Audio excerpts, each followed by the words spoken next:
Yes! Bon matin tout le monde! Content de vous retrouver encore une fois pour une petite préparation sur la semaine qui nous attend et évidemment un retour sur la semaine dernière qui a été vraiment incroyable. Encore une fois, là, il faut être capable de trouver satisfaction et vraiment tirer une fierté des analyses qu'on fait parce qu'encore une fois, la semaine passée, ça a été vraiment on point. Je ne vous l'ai pas caché, ça faisait quand même quelques semaines, là, il y a environ un mois, où on était dans une consolidation, où on n'était pas capable euh, de voir le marché prendre l'expansion vers les niveaux qu'on surveillait. Tu sais, on vous disait, ben, j'aime, si telle chose arrive, j'aime qu'on se dirige vers là, si telle chose arrive, j'aime qu'on se dirige vers là, mais on n'avait pas nécessairement de la confirmation. Alors que depuis 2 semaines, qu'est-ce qui a changé? C'est que les plus gros time frames nous disent où ce qu'on veut aller et on est capable d'en profiter. Donc, ça a été vraiment une semaine superbe. Écoutez, de mon côté, là, encore une preuve que less is more, moins de transactions, plus de qualité.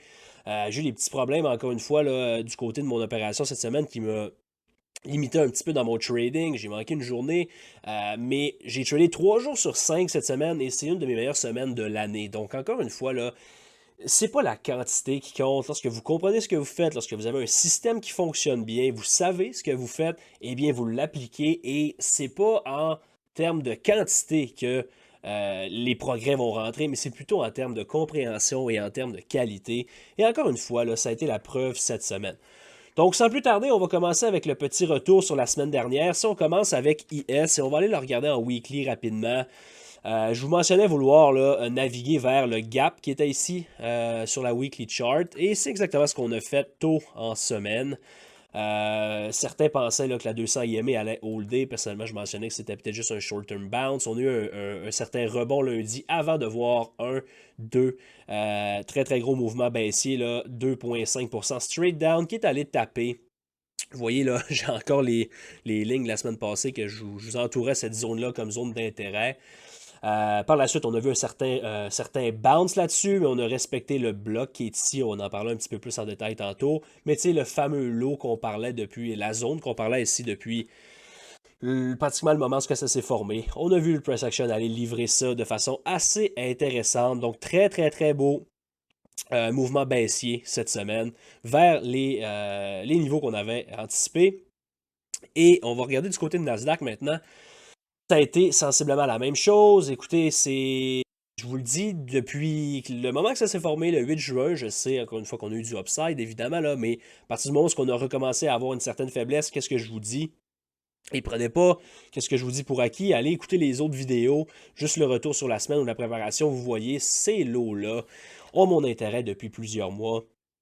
Et avec raison, c'est exactement là qu'on est allé taper et ça a été le lot de la semaine sur Nasdaq. Donc très très très beau mouvement baissier là-dessus. Allez chercher le triple bottom qui traîne depuis beaucoup trop longtemps. On n'a pas réussi en fait à prendre l'expansion à l'intérieur du void alors que IS le fait, on va en parler tantôt. Pas très inquiétant. Personnellement, je trouve ça quand même intéressant comme rebond. Et cette semaine, qu'est-ce qui est vraiment le fun, c'est que je vous ai mentionné, tu sais, mercredi, lorsque les objectifs ont été atteints sur pratiquement tout ce qu'on avait anticipé, ben, je vous ai dit de vous calmer un peu, puis par la suite, qu'on devrait avoir un certain rebond technique, et Nasdaq a livré le rebond technique pratiquement parfait. Honnêtement, vous voyez là comme on est venu rebreaker le high de la semaine, qui était ici à ce moment-là, frapper le void, et on a une autre réaction down vendredi. Donc vraiment, là, une semaine, c'est tellement le fun, c'est tellement satisfaisant de voir des semaines où ce que on est backé par les plus gros time frames. On a quelque chose de puissant entre les mains, puis ça fait juste là, aller donner qu'est-ce qu'on avait anticipé. Donc vraiment une très très belle semaine. Si on regarde du côté du dollar US, je vous disais qu'il commençait à chauffer un peu, puis avec raison, puis je vous parle pas d'un RSI ou quoi que ce soit. C'est juste que on a un rallye qu'on s'attend, tu sais, ça fait longtemps depuis le break du double bottom. On est bullish sur le dollar US avec raison. Et finalement, je vous mentionnais d'être prudent, surveiller la réaction à l'entrée du void en monthly. Eh bien, on s'est mis à accélérer. Donc, vous voyez comment on a accéléré. Regardez les 3 premières chandelles de la semaine versus, c'est sûr qu'on, versus, mettons, ces petites journées-là où la semaine passée, on avait de la difficulté, on faisait des higher high, on pull back. Là, on a eu 1, 2, 3, 4, boom, straight up. Petit retracement jeudi, évidemment, là, qu'est-ce qui est normal. Donc, tu sais, je m'attendais peut-être à quelque chose de moins évident à lire sur le dollar US, puis avec raison, mais finalement, ça l'a quand même livré de façon assez agressive, donc vraiment satisfait de ce côté-là. Du côté du VIX, encore une fois, un petit peu nébuleux. Oui, on a eu quand même un peu d'expansion. Le monde sont virés fous. Le VIX est en parabolique. C'est le temps de shorter. Qu'est-ce qui est arrivé pendant que le monde sont virés fous? On a eu un rebond technique d'environ 2% sur les indices. Mais qu'est-ce que j'aime ici? C'est que le VIX ne s'est pas fait complètement crusher. Donc, en 2 jours et demi de bounce sur les indices, le VIX, je sais, il n'a pas été en mesure de revenir à ses sommets, là, mais au moins, il ne s'est pas fait complètement crush. Donc, vendredi, c'est quand même intéressant, la chandelle qu'on a formée. J'ai hâte de voir la suite, qu'on va discuter ensemble un petit peu plus en détail tantôt. Donc, voilà pour le retour sur la semaine. Je voulais mettre un petit peu plus de temps là-dessus cette semaine parce que c'est important de voir qu'est-ce qu'on est capable de faire. Puis, tu sais, mercredi, à partir du moment où on a livré les objectifs sur les indices, j'ai pris la peine de faire le petit update là, hebdomadaire sur le groupe Facebook et je vous ai posté les targets sur le upside qu'on avait sur Nasdaq qui ont tous, eux aussi, été livrés sur le rebond là, de jeudi et vendredi. Et je vous dis pas ça pour braguer ou quoi que ce soit, c'est juste pour vous montrer qu'on est capable de faire ça avec les connaissances qu'on a, avec la préparation qu'on fait. C'est ce qu'on veut faire, c'est ce qu'on veut vous démontrer. Donc encore une fois, une semaine vraiment intéressante. Maintenant, cette semaine, qu'est-ce qui nous attend? C'est une semaine non-farm payroll, donc on va regarder un peu le calendrier économique cette semaine. Pour une des rares fois, on a un lundi assez chargé avec les ISM Manufacturing PMI à 10h et on a G-Pow qui parle à 11h. Là, j'ai fait quelques recherches. En fait, qu'est-ce que G-Pow fait, là, c'est qu'il va être à une table ronde avec quelques travailleurs et des business owners. Avec Patrick Harker, qui est un président de la Fed de Philadelphie. Donc, je ne m'attends pas nécessairement, je ne sais pas à quel point que les informations vont comme sortir rapidement. Lorsqu'on a ça, là, c'est important de creuser plus creux. Si quelqu'un voit Fed G-Pow Speaks, ben là, il peut se dire comme, OK, vraiment, oui, évidemment, il faut être prudent, mais faut gratter un peu plus loin, voir c'est quoi. Et honnêtement, c'est sûr il faut être conscient là, de G-Pow à 11h demain. Sauf que je n'ai pas l'impression que ça va être quelque chose de très, très critique. Je peux me tromper, mais évidemment, il faut être conscient de ça. Donc, demain, quand même, une journée intéressante. Par la suite, des Fed speakers toute l'après-midi. Je vais être très, très prudent. Je vais vraiment favoriser le transiger autour de 10 heures, autour des nouvelles des PMI. Par la suite, mardi, on a encore Fed speaker, GO, LTS, Job Opening à 10 heures. Donc, une autre belle nouvelle qui peut nous donner des opportunités. Mercredi, on a le ADP Non-Farm Employment Change, qui est comme un complément du Non-Farm Payroll, mais qui a quand même un impact. Il faut en être conscient. Par la suite, 9h45, PMI. Je ne suis pas un grand fan de ça, mais il faut être conscient que ça a un impact. 10h, on a encore d'autres PMI qui sortent et des Fed speakers en après-midi. Donc, une autre journée assez chargée. Jeudi, vous voyez là, on a le Jobless Claim à 8h30, mais sinon, on n'a rien. Donc, personnellement, je vous conseille d'être très, très, très prudent jeudi. Pourquoi? Parce qu'on a le Non-Farm Payroll vendredi matin avant l'ouverture. Qu'est-ce que je vous dis toujours? Les trois grandes nouvelles, Non-Farm Payroll, FOMC, CPI, trois nouvelles où ce que vous voulez pas nécessairement vous exposer la journée précédant ces nouvelles-là.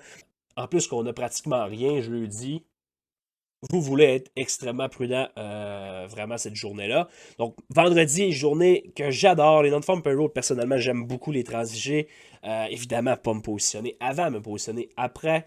C'est quelque chose que, généralement, j'ai un très, très bon taux de succès, un bon winning rate là, sur ce genre de journée-là. Donc, on verra comment que ça se déroule. Mais évidemment, le vendredi pourrait être une journée quand même avec une très, très grande volatilité.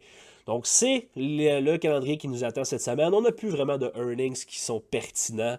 Donc, voilà pour ça. Maintenant, passons aux choses sérieuses.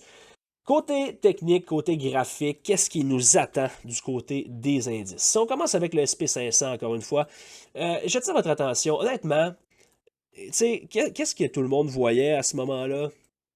Un certain genre de pattern break-up. Et ça, honnêtement, quand je vois ce genre de choses-là, si on est capable de prendre l'expansion down, et là, je veux pas que vous commenciez à me citer, hey, Matt, il a dit que on s'en allait vers des nouveaux lows, parlait du mot crash avec un K, parce que le monde, il capote à minute, minute qu'on a 2, 3 semaines plus rough.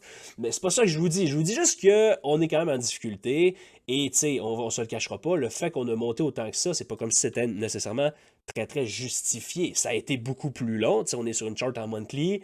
Personnellement, j'ai changé mon bias là, il y a déjà de ça quelques mois. Le upside devenait intéressant, mais on se le cachera pas qu'overall, c'est quand même une surprise qu'on ait autant monté cette année. Je vous dis pas que, puis tu sais, on a réussi à le transiger, je vous dis pas qu'on parle d'un move down complet qui nous attend. Je vous dis juste qu'en monthly, la chart commence à être intéressante. Donc, c'est tout ce que je voulais vous mentionner. Donc, d'un point de vue monthly, vous voyez, on a fermé d'ailleurs le mois de septembre. On amorcera le mois d'octobre lundi. Vous voyez, on a closé le void en monthly qui était ici. Donc, on a fermé en dessous. Donc, ça a été closé ici. Donc, à partir de là, c'est quand même un signe un petit peu plus bearish. On n'a pas été capable de holder à l'intérieur pour donner un rebond. Donc, ça va être intéressant de voir le mois d'octobre. Euh, Par la suite, les swing lows sont toujours importants. Plus le time frame est grand, plus il devient pertinent. Vous voyez le swing low de mai, ça serait là, probablement mon prochain objectif sur le short side. Et là, évidemment, on est sur une chart en monthly, donc on parle peut-être pas, évidemment pas, de cette semaine.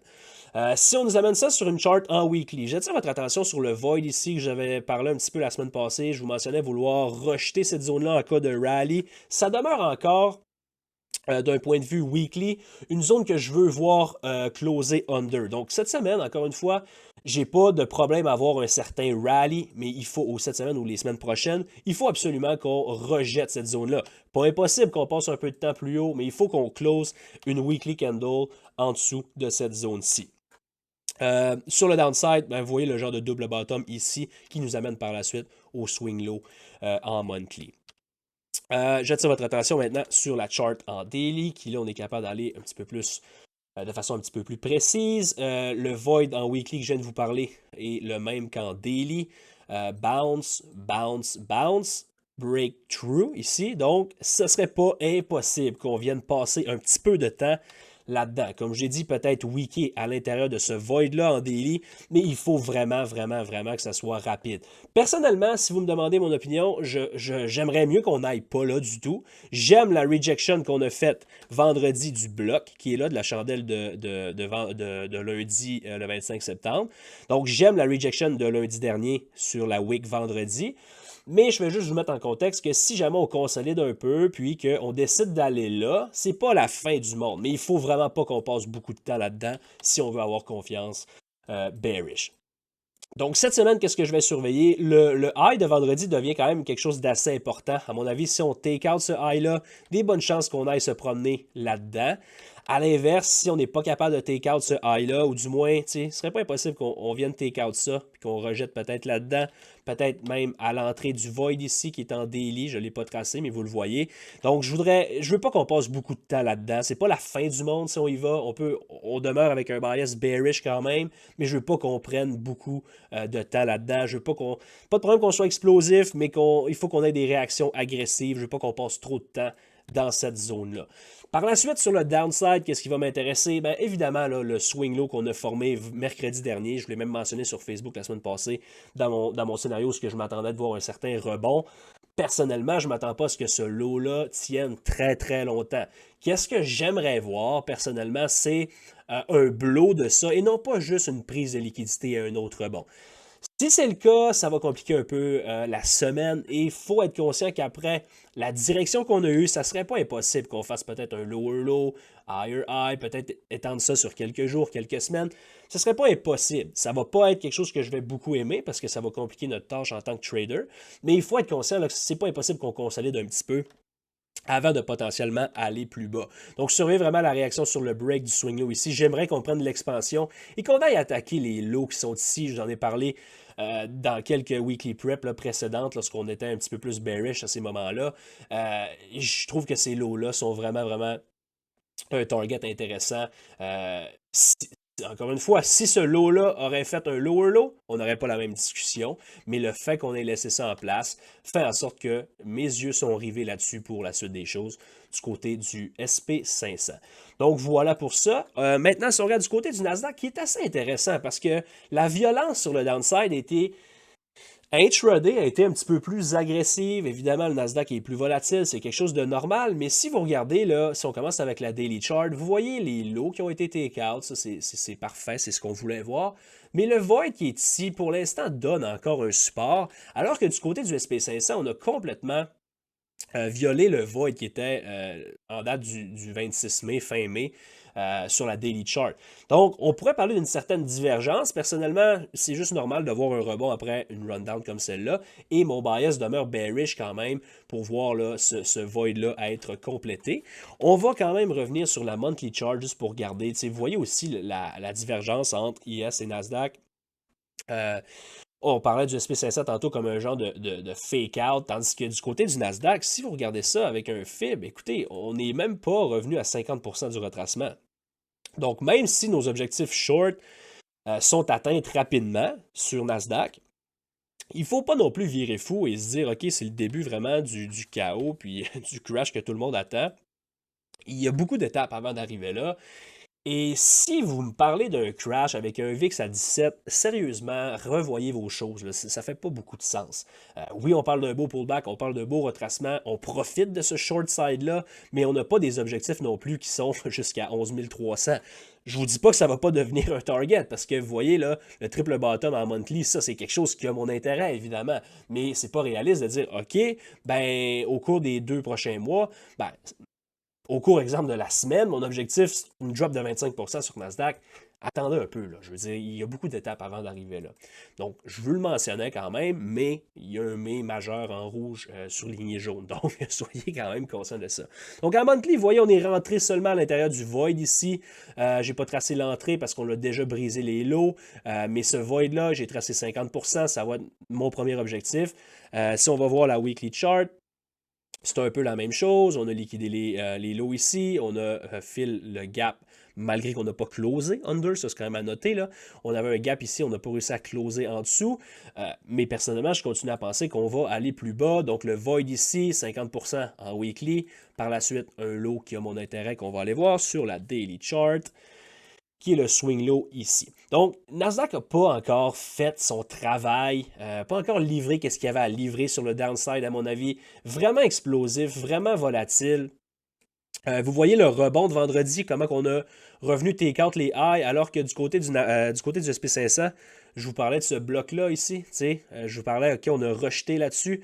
Nasdaq est comme été 1,5% plus haut que ce bloc-là. A même fait un higher high, rentré dans le void en daily. Donc, c'est un peu la même approche. En fait, c'est exactement la même approche que j'ai sur le SP500. Qu'est-ce que vous voulez voir? C'est qu'on ne passe pas beaucoup de temps là-dedans. Premièrement, on a ce void-là ici, en fait, qui est en weekly. C'est un peu la même chose que sur le SP500. Vous voyez la précision qu'on est allé retaper ça, pratiquement à la scène près, vendredi. Donc ça, c'est quelque chose qui va avoir mon intérêt. Combiné avec quoi? Un void ici en daily et un deuxième void en daily. Donc quand on en a deux, je le répète souvent, c'est pas impossible qu'on aille jouer dans le deuxième, mais il faut pas qu'on s'excite trop là-dedans, puis il faut pas qu'on passe beaucoup de temps. Donc pas la fin du monde si on vient weaker à l'intérieur de ça une fois ou deux, mais il faut qu'on rejette violemment. Si on se met à breaker et holder, le scénario bearish là, se complique beaucoup. La prochaine étape va être probablement aller taper là-dedans. Qu'est-ce que je ne suggérerais pas du tout pour un scénario bearish? Si c'est le cas, j'ai l'impression que ça pourrait être, encore une fois, comme je l'ai mentionné il y a de ça 2-3 semaines, un scénario où on a un monster pump jusqu'au fight. Pour l'instant, on n'est pas là-dedans, c'est pas ce que je veux voir. Je continue à favoriser le downside, mais il ne faut pas qu'on passe trop de temps à l'intérieur de ces zones-là. Donc, c'est ce que je voudrais voir peut-être en début de semaine, encore peut-être take-out le high de vendredi, rejeter violemment et voir un short qui pourrait se dessiner peut-être à mi-chemin de ce range-là pour aller attaquer le low de la semaine dernière et éventuellement fill le void complet ici jusqu'à 14 430. Par la suite, on a le gap. Donc, on a beaucoup de place encore, mais tant qu'on n'est pas tant qu'on n'a pas prouvé le contraire, personnellement, je demeure avec un bias qui est bearish, étant donné que les plus gros time frames nous l'offrent. Donc voilà pour Nasdaq, très très similaire à SP500. On va maintenant regarder du côté du dollar US et lui commence à être un petit peu plus difficile à lire, un petit peu plus difficile à faire confiance. Pourquoi je vous dis ça? Bien évidemment, la run-up est importante. Ça ne me dérange pas qu'on soit extensionné, c'est pas ça le point. Le point, c'est que d'un point de vue structural, on commence à pratiquement rien créer là-dedans. Qu'est-ce que je veux dire par là? C'est que si on va voir en weekly, on est quoi? En fait, on est comme 10 semaines, je sais pas là. On a 10 semaines exactement green. Donc ça me dérange pas. C'est pas quelque chose qui fait comme hey, on est extensionné, ça prend un pullback. C'est pas ça que je vous dis. C'est juste qu'on a créé pratiquement rien. On n'a aucun void, on n'a aucun bloc autre que celui-là en monthly. qui est autour ici ou même ici, mais ça, c'est trop bas pour un scénario bearish. En fait, bullish, mais ça serait un pullback, là, ça peut pas être un pullback de 2-3 jours si on retrace de comme 4-5%. En monthly, vous voyez, on a le void ici, on a tracé 50%. En weekly, c'est la même chose. On a celui-là ici, avec le swing high qui est là, 50% du void, fin du void en monthly. Donc, on a encore des bels objectifs longs.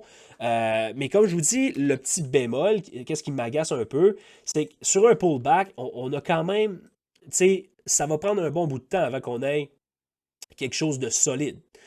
J'aime déjà la réaction de vendredi. Là. Si jamais on peut vraiment prendre l'expansion rapidement, ben, j'aime la chandelle de jeudi qui, celle-là, deviendrait un bloc. Et là, je vous parle avec un peu d'anticipation. Là.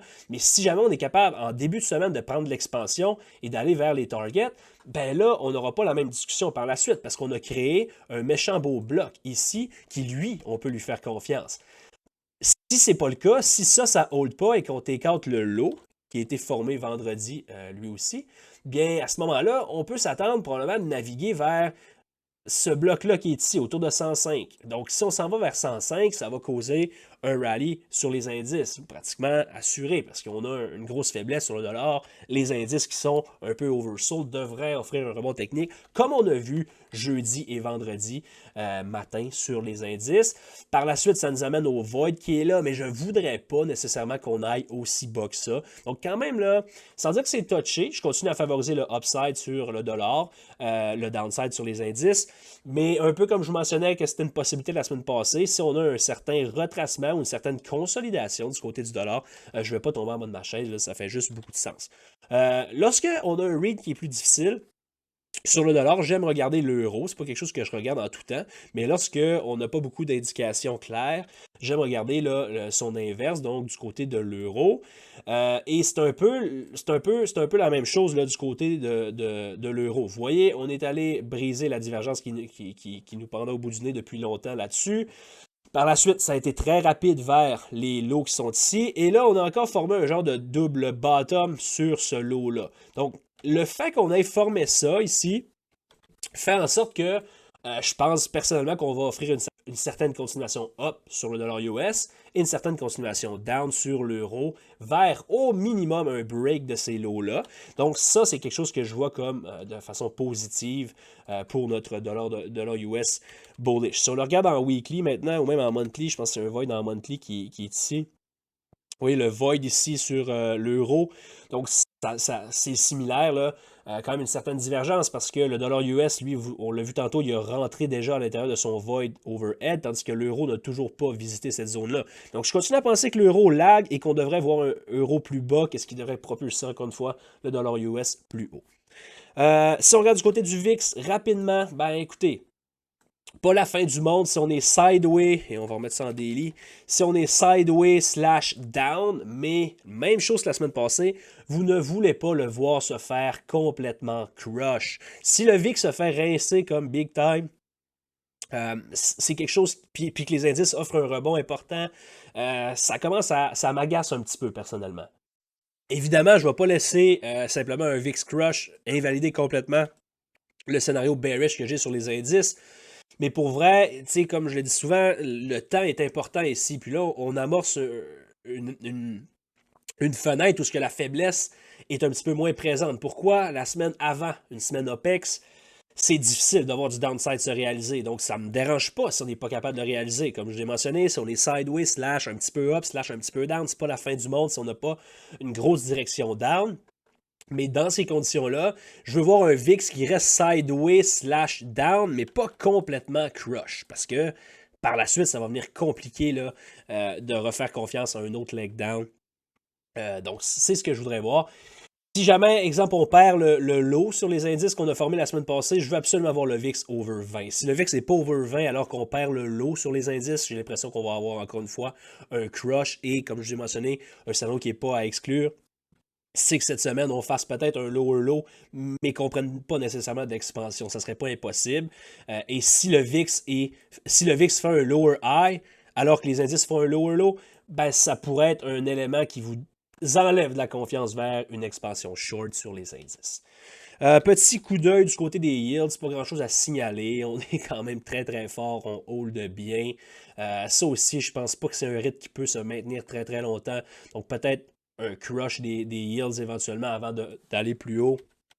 On verra, c'est pas quelque chose qui a vraiment un impact au day-to-day, mais juste en être conscient parce que lorsqu'on a des gros ranges sur les yields, une journée, tu sais, je vous dis qu'il n'y a pas d'impact, mais une journée où on a un gros range sur les yields up ou down, ça a quand même un certain impact, ça crée un sentiment, ça accélère ou ralentit un sentiment qui pourrait être déjà en place sur les indices. Maintenant, pour faire vite, je veux qu'on prenne le temps de regarder quelques titres qu'on surveillait la semaine passée et qu'on va encore avoir à l'œil cette semaine. Puis je reviens là-dessus, mais vous allez voir, là, les large caps n'ont pas une chart qui est si dramatique que ça. Et ça, c'est quelque chose qui m'agace un petit peu. Sans dire, ça veut rien dire. À la limite, ça va juste être un effet élastique inverse là, si jamais ça se met à breakdown. Mais du côté d'Apple, voyez, on est allé livrer l'objectif que j'ai depuis plusieurs mois. Le double bottom qui traînait ici à l'intérieur du gap. Rebond intéressant. Maintenant, on va surveiller la réaction là-dedans si on peut avoir un follow-through short. Je voudrais pas nécessairement qu'on hold cette zone-là qui est le void. Donc, autour de 173,50, surveiller la réaction. Assez important là, pour le reste de la semaine là-dessus. Du côté des chips, écoutez, semaine impressionnante. On a une semaine all green sur Nvidia et AMD qu'on va regarder tantôt. Un peu la même chose. Je veux le voir rejeter là-dedans pour aller vers les objectifs qu'on a depuis plusieurs mois. Si jamais on accélère et qu'on flippe ça, écoutez, c'est sans dire impressionnant, mais c'est un peu curieux de voir Nvidia Big Green, alors que les indices ont en fait, ils n'ont pas eu une des pires semaines parce qu'on a closé quand même pratiquement flat, là, mais ont une semaine quand même négative et très très lourde, alors que Nvidia était strong. Donc, surveillez pour soit un effet snapback ou soit une accélération sur le upside en cas de rebond du côté des indices. AMD, sensiblement la même chose, encore plus fort, autant qu'il lag sur Nvidia depuis longtemps que là, ça a été le leader. Donc, lui aussi, là, un peu la même chose. On va surveiller la réaction dans cette zone-là. Pour l'instant, vendredi, on a réagi. Mais si on break and hold, j'aime une run-up vers 112. À l'inverse, si on rejette, on a encore les lows qui sont ici, qui sont vraiment intéressants. Du côté de Meta, ça a été encore lui aussi, un peu très très résilient. On a eu de la grosse faiblesse mercredi, mais on a repris la totalité avant de rejeter une troisième fois le bloc qui est là. Donc le swing low qui a été formé cette semaine devient vraiment un swing low critique. On ne doit plus reperdre ça pour une confiance longue. Si on perd ça, je pense qu'on s'attaque à cette zone-là. Donc le prochain leg down pourrait être agressif du côté de Meta. Google, qu'on mentionnait aussi la semaine passée, je vous parlais d'un gap and go. Ben, c'est pas nécessairement la définition d'un gap and go ici. Pourquoi? Parce qu'on est venu le retester. C'est pas la fin du monde, mais c'est pas la même chose qu'un gap and go comme j'aurais voulu voir. On a quand même eu un move là, du gap and go de 3,4%. Mais le retest est un autre setup qui devient intéressant.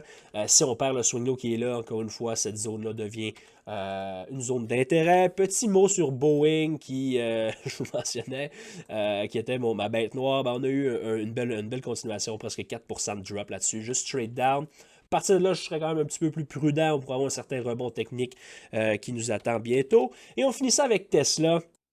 Belle réaction sur le bloc ici. Lui aussi a été fort cette semaine. Un peu comme tout le reste, toutes les large caps que je vous ai mentionnés, le void qui a été créé sur le breakdown de vendredi, voilà 2 semaines. J'aimerais qu'on rejette cette zone-là pour aller voir plus bas. Si on est capable de break and hold, ben c'est pas très positif pour les shorts. Donc voilà, ça fait le tour. Je pense que ça en était une belle ce matin. J'ai pris encore une fois là, un petit 30 minutes de votre temps qui va vous permettre d'avoir un œil aiguisé sur les marchés cette semaine. Quelques niveaux que vous allez être conscient qu'il va falloir surveiller.